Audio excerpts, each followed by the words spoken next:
folks, my name is Michael, and I here at the Aurora Public Library run a few groups. If you're into true crime or horror movies and books, maybe a little cults, conspiracies, and secret societies, stay tuned to after the video where I'm going to roast some information about my book clubs. In the meantime, this video is about places that you can visit on a road trip this summer. 8 creepy, sometimes horrifying, sometimes weird or just odd, but true places right here in the Centennial State to visit. Now, some of these locations are on private property, so under no circumstances are you to trespass on these locations. Now, with that being said, on to the creepy list of 8 places.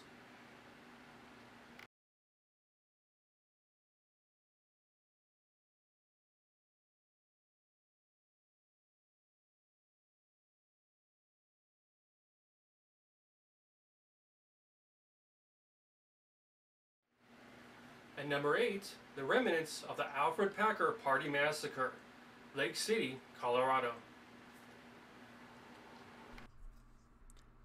Fredpacker is a Colorado legend, and for good reason.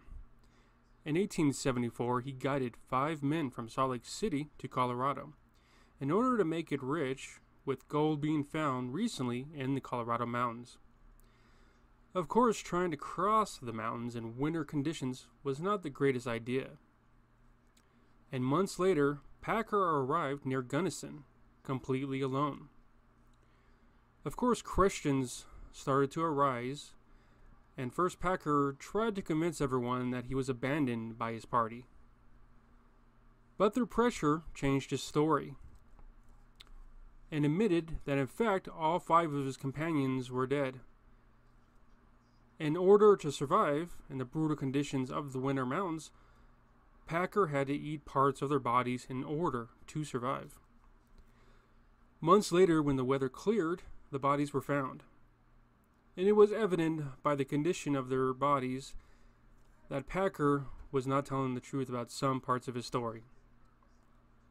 Obvious evidence of foul play was found on the victims' bodies that concluded they were murdered. Now, whether you believe Packer killed in self-defense like he would claim, or that he went on a crazy killing spree using the excuse of self-preservation is up to you. You can visit the lonesome spot where 5 men came to their death and 1 man gave into his urges. If you like, you can also visit many of the numerous towns that have annual Fredpacker festivals, where they have music, dancing, a 5K marathon even, and yes, you can grab some barbecue.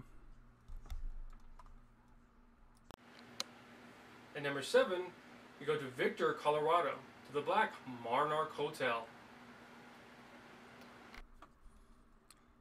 What's the infamous Chicago serial killer H.H. Holmes?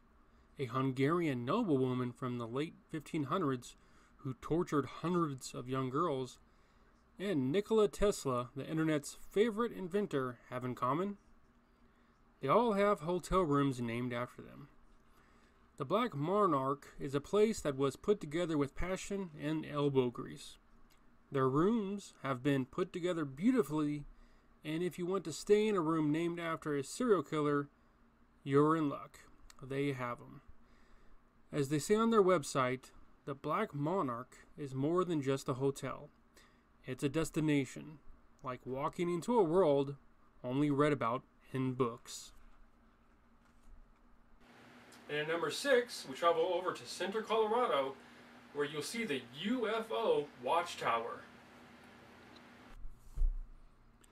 If the Southwest is a UFO hub of activity, then the UFO Watch Tower is a place to stay.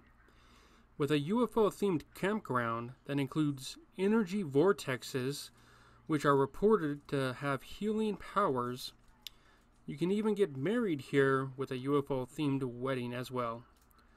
Or just enjoy the desert night sky that seems to go on forever, if that's your thing. Either way, the owner, Judy, with open arms, will be happy you stopped by. And now number 5, for that creepy gift you cannot find anywhere else, we travel right here in Aurora, Colorado, to a local shop called the Learned Lemur.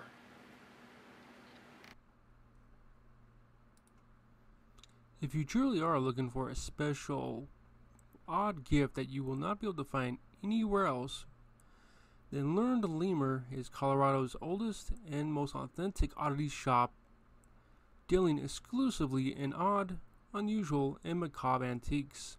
They've been doing it for over 15 years. And currently they have a location at the Antique Heirloom Shop on Havana in Aurora, or on Colfax that just opened up in Denver. Either way, you won't be disappointed. And number 4, we go to Lafayette Cemetery in Lafayette, Colorado, to a strange particular grave. People are scared of the unknown, and of people that seem to be from strange foreign lands, especially when that individual comes from a land that is associated with Vlad the Impaler, Count Dracula, and all other aspects of vampire lore.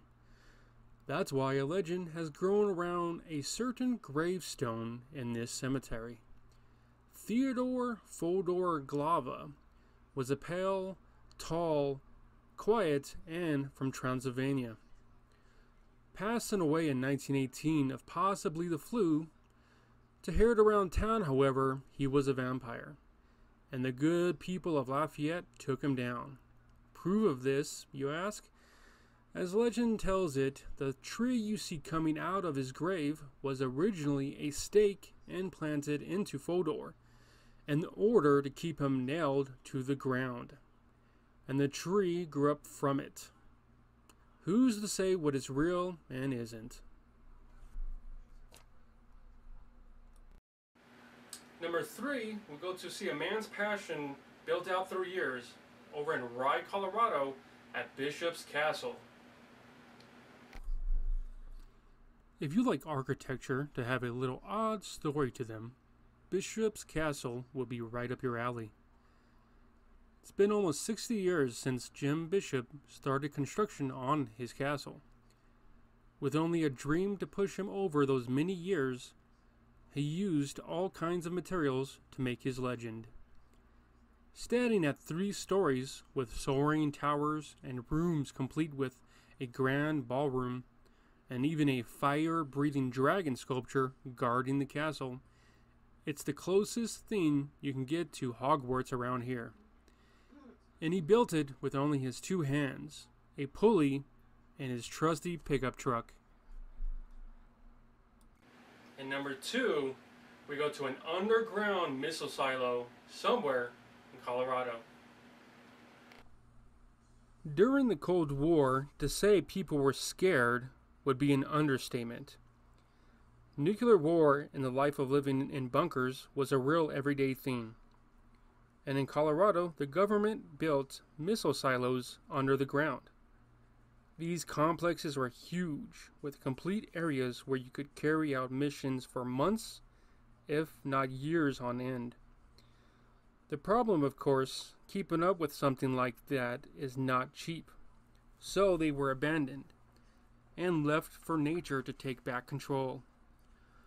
What is left is endless tunnels that are shut off from the outside light, that now are overrun by water, rust, and mold. Just imagine an underground ghost town with metal pipes, stairs, and odd rooms that were meant for so much more, and you get an idea of places like this.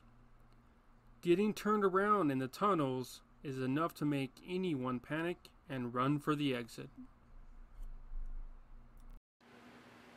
And now, for a top list of anything creepy in Colorado, I know there were some cheap choices like the Stanley Hotel, the Colorado Hotel, etc.